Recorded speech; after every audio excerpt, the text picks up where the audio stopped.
بسم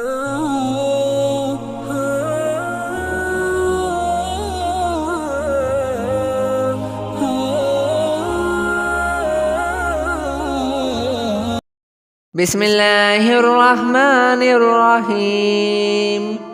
شروع کرتا ہوں اللہ تعالیٰ کے نام سے جو بہت مہربان نہایت رحم کرنے والے ہیں۔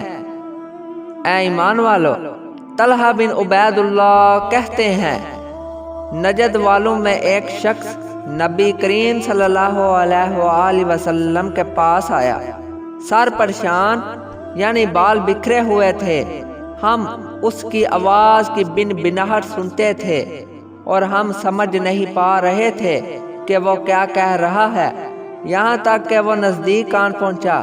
جب معلوم ہوا کہ وہ اسلام کے بارے میں پوچھ رہا ہے، نبی کریم صلی اللہ علیہ وآلہ وسلم نے فرمایا کہ اسلام دن رات میں 5 نمازیں پڑھنا ہے۔ اس نے کہا بس اس کے سوا اور کوئی نماز مجھ پر نہیں۔ آپ صلی اللہ علیہ وآلہ وسلم نے فرمایا نہیں۔ آپ صلی اللہ علیہ وآلہ وسلم نے فرمایا نہیں، مگر تو نفل پڑھے تو اور بات ہے۔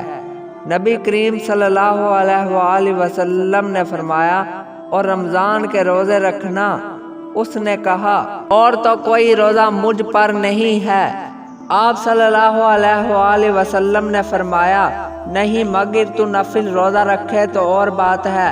طلحہ نے کہا اور نبی کریم صلی اللہ علیہ وآلہ وسلم نے اس سے زکوٰۃ کا بیان کیا۔